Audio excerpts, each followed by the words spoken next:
गहरी नींद क्या है? आखिर कैसे लिया जाए गहरी नींद और सोने का सही तरीका क्या है? क्योंकि निद्रा ही एक ऐसी चीज़ है जिसमें अगर आप लोगों को निद्रा अच्छे से नहीं आ रही है तो आप लोग हो सकते हैं बीमार। इसलिए निद्रा के वह 5 सही तरीके जिसे आज मैं इस वीडियो के अंदर बताने वाली हूँ।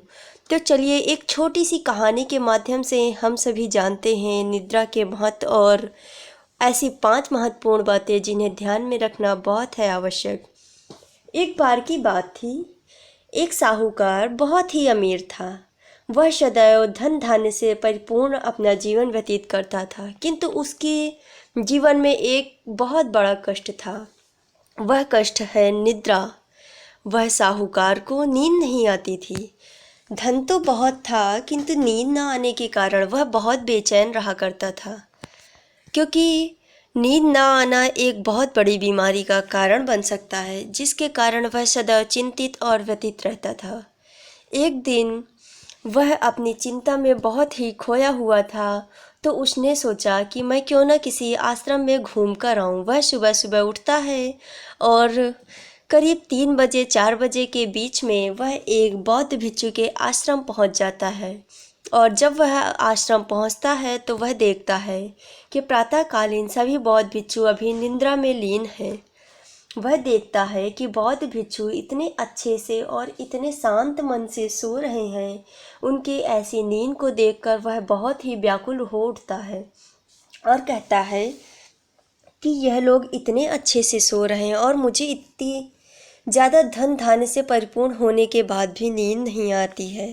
तभी उनके बगल से एक बौद्ध भिक्षु निकलते हैं और कहते हैं, पुत्र, तुम इतने व्याकुल क्यों दिखाई दे रहे हो?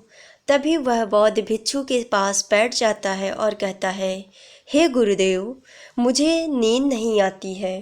क्या आप भी मुझे इनकी इतनी अच्छी नींद का कारण बता सकते हैं कि आखिर यह सभी बौद्ध भिक्षु इतनी अच्छी नींद कैसे ले पा रहे हैं? क्योंकि मैं तो अपनी ज़िंदगी में नींद नाम का शब्द ही भूल चुका हूँ। मुझे रातों दिन हो जाते हैं किंतु नींद नहीं आती है। अब मैं इसके लिए क्या करूँ? तभी बौद्ध भिक्षु कहते हैं, शांत मन से मैं जो बात तुम्हें बताने जा रहा हूँ उसे सुनना। तब वह कहता है, ठीक है गुरुदेव। तभी बौद्ध भिक्षु कहते हैं, एक बार की बात थी। गौतम बुद्ध निद्रा में लीन थे। तभी और उनके साथ उनका एक शिष्य आनंद भी उन्हीं के साथ रहता था। गौतम बुद्ध सदैव एक ही निद्रा में सोया करते थे। आनंद सदैव जब भी उनके बगल में आसपास सोता था तो वह गौतम बुद्ध को यही देखता था कि गौतम बुद्ध सदैव एक ही मुद्रा में क्यों सोते हैं। वह तो आश्चर्यचकित रहता था कि आखिर कोई भी इंसान एक ही मुद्रा में कैसे सो सकता है, अर्थात एक स्वच्छ स्थान। कोई भी व्यक्ति है वह बिना करवट बदले अपनी नींद को नहीं प्राप्त कर सकता है, तो आखिर गौतम बुद्ध कैसे एक ही मुद्रा में सो सकते हैं? आनंद बहुत ही व्याकुल रहा करता था कि आखिर गौतम बुद्ध क्यों ऐसे ही सदा सोते हैं। यह सोते भी हैं कि सोने का नाटक करते हैं। आनंद बहुत ही बेचैन रहने लग गया। वह सदैव इस बात पर चिंतित रहता था कि आखिर गौतम बुद्ध मेरे सामने सोते हैं कि सोने का नाटक करते हैं। किंतु उसके मन में एक बात यह भी आती थी कि अगर कोई व्यक्ति सो नहीं रहा है, बहुत दिनों तक नहीं सोएगा, तो वह तो बीमार पड़ जाएगा। और मैं प्रतिदिन गौतम बुद्ध के साथ रहता हूँ। वह दिन भर अपने भक्तों को प्रवचन देते हैं, तो रात में तो अवश्य ही सोते होंगे। वह प्रतिदिन गौतम बुद्ध को एक ही निद्रा में सोते हुए देखता था। गौतम बुद्ध जिस मुद्रा में सो जाते थे उनकी पूरी रात वैसे ही व्यतीत हो जाती थी। और आनंद जब कभी भी रात में उठता तो उन्हें वह उसी मुद्रा में सोते हुए देखता था।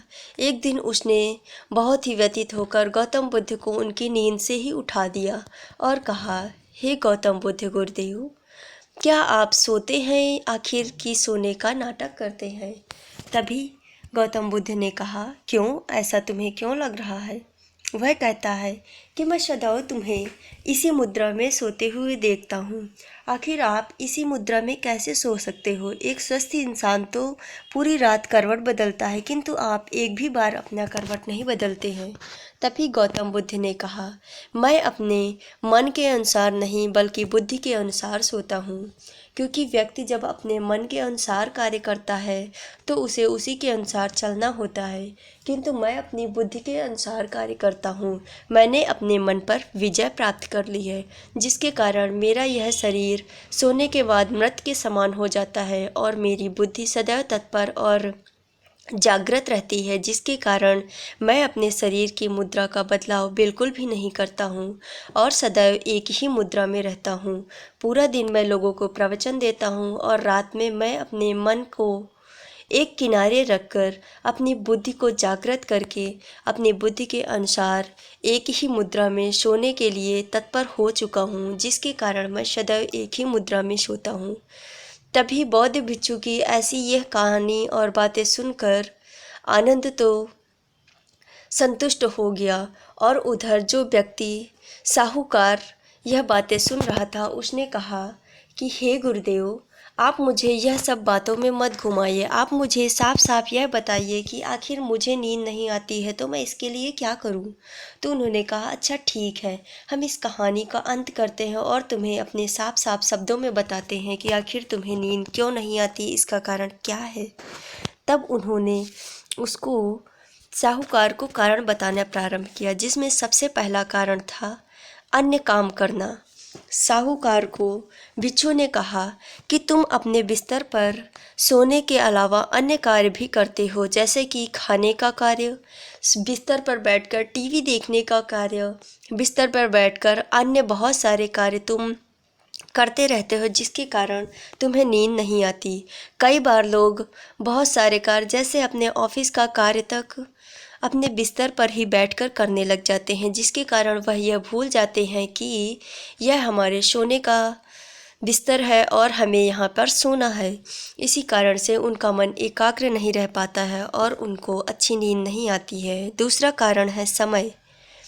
व्यक्ति को सदैव अपने सोने का और जागने का समय निश्चित करके रखना चाहिए, तभी उसे अच्छी नींद आ सकती है। क्योंकि समय एक ऐसी चीज़ है, अगर आप उस पर तत्पर होकर कार्य करते हैं तो वह भी आपके लिए बाध्य हो जाता है।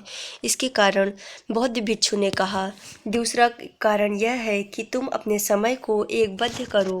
तुम एक ही समय पर सो और एक ही समय पर स्वयं उठ जाओ, तभी तुम्हारी नींद अच्छी हो सकती है। और उन्होंने तीसरा कारण बताया, स्थान।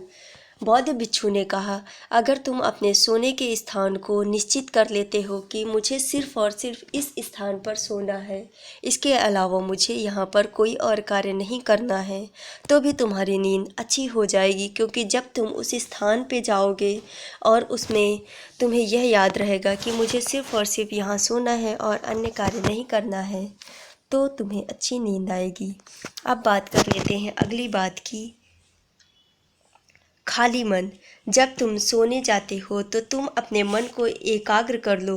तुम कभी भी नकारात्मक विषय में मत सोचो। तुम कभी भी अपने बिस्तर पर बैठकर ऐसा मत सोचो कि मुझे यह कार्य करना है, मुझे बहुत सारे अभी कार्य करने हैं।